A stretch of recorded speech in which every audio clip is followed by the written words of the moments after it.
Hello, everybody. Happy September 2025. I want to do a video about what's going on this month because this is a sort of pivotal month for us in 2025. Not only do we have two eclipses in this month, which is, the exclamation points of eclipse season, but we've got a lot else going on. But let's start with the eclipses. And now, technically, the eclipse season, in my understanding, started on August 23rd with the new moon, and this full moon that's coming up on September 7th is going to be the lunar eclipse, and then the next new moon on the 21st of September is going to be a solar eclipse, and then that lunar cycle goes all the way till October 20th. And this time, one of the words that's used, you could decide if it's overused or not. Portal is a word that, and I refer to that because I think of eclipse season as a time that lifts us up and out of linear time and space. It's the stuff where things just happen so rapidly, or things come out of nowhere and happen. And it's also worth noting that, this time, September especially, but from August 23rd to October 20th, is what most folks think about as eclipse season. But this is an activation time, especially in September, with these two eclipses in this month and the other stuff that's going on. But then this energy is going to carry forward. We're going to be working with it for the next 6 months. So it's a good month for us to be really attuning to our energy. And one of the themes that came through in the podcast that I'll put out in a couple days is the idea of looking inward and trusting ourselves and figuring out what our personal truth is. And that's been a theme that's been coming up, but this theme is really, really, really present this month. One of the reasons why that is the case is because, 2025 is a universal year in numerology. September is a 9 month, obviously. And then even when you put those two together to get the overarching theme for the month, 18 reduces to 9 in numerology. So we've got 9 energy, like just pulsing this month. And 9 energy is an energy, in one way, it's an energy of completion, but it's really, it's not final. It's about understanding that life happens in cycles, that time is not linear. The time is cyclical. And if you follow the lunar cycles, you probably understand that, in lunar and solar cycles, right? So this month, though, is really about us going within and cleaning up shop, and really paying attention to what is and what isn't working for us. And while the lunar eclipse is more about the things that are endings, or things that we can be wanting to release, the solar eclipse is going to be about new beginnings. But if we think about us being on this cosmic journey, if there's something that we're carrying that just doesn't work, this eclipse season very likely is going to show it to us.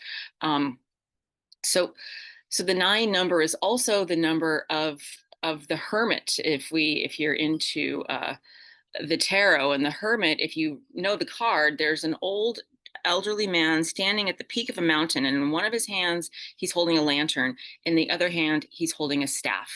And the fact that he's standing on a mountain indicates that there's some level of accomplishment, some kind of development, or some kind of level of success. But also, there's this idea that he's really in a reflective state. And if you look inside the lantern, on the typical card, there's a 6-pointed star inside the lantern that he's holding, and that's known as the Seal of Solomon. That represents wisdom. And in the staff, on the other hand, is about personal authority and empowerment. So the Hermit card is really also about reflection. It's a time where it's time for us to get off autopilot and to look within, to spend some quiet time, to disconnect from external distractions, and maybe be out in nature. And this is really a month that could be a month of tremendous self-discovery, tremendous illumination, tremendous, the lunar eclipse that's on the 7th is a full moon, and full moons themselves are illuminating times. So there is the prospect, if we really are interested in going with the flows and being with the flows, that this time is a really magical month, and this eclipse season can be really truly magical. So the 7th is the lunar eclipse. The 21st is the solar eclipse. That's a new moon. That's a very important, potent seeding time. And then the very next day, on the 22nd of September, we have the equinox. And for myself in the northern hemisphere, that is the fall equinox. Regardless of where you are on this wonderful planet, it's the time where there's equal amount of light and dark in the world. The night and the dark are totally balanced. So it's a time for us to kind of reflect on where we've been and where we're headed. And reflect is another word that's coming up, because when we astrologically look at what's happening this month in particular, we have all the outer planets are going to be stationed and retrograde by this point. And while it's not the case while I'm recording this, Uranus goes retrograde on the 5th, and I'm recording this on the 3rd of September. But by the time September is going to be, we're going to be feeling that retrograde energy, but we're going to be feeling that retrograde energy in the outer planets. The inner planets, the personal planets, are going to be forward moving. So if you've heard me talk about the outer planets and subtle energy, the subtle energy is retrograding. And there's a couple things to note about this. One is, generally retrograding means reflect, go within, revise, take the time to sit down and really and be with the truths and the wisdom that you have. And also, because the first of these eclipses, the full moon, is in Pisces. Pisces is very much a reflective sign. And so we have all the outer planets. We also have Chiron and Eris retrograde. But if we think about the main theme of all these outer planets are changing signs, right? I've been going on and on about that, and I'm going to continue to kind of highlight the themes. But if what happens when a planet changes signs, it goes forward, it goes into the sign, then it retrogrades back out of the sign, then it goes forward, it goes back into the sign. And so what we've done is Pluto's done that dance. Pluto's in Aquarius. But the other two, Uranus and Neptune, and we also have Saturn and Jupiter in the mix here.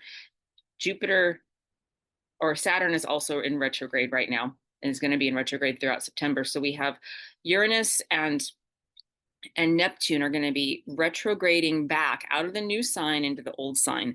And the thing that happens with this energy is that we get a glimpse of what's to come, and now we're going to be invited to kind of go back and really clean up house, clean up shop. And the metaphor, again, is that if we're on this cosmic journey, what is in our backpack? What do we want to be carrying around with us? Not because we're frail and weak and we can't carry stuff, but really it's about being a selective sifter and being somebody who is attuned to the energy that's coming up. And so I hope that you get this month, September, is a very magical month, but it's also kind of the beginning of the closure of 2025, because the outer planets are all going to be retrograding throughout the end of 2025, and it's not till really maybe February 2026 when we're going to see the momentum pick up again. So this is signaling that there's some kind of a theme about going inward and settling in and looking within. All right. I hope you have a wonderful September. I look forward to sharing the recording of the eclipse with you. Bright blessings and tons of love.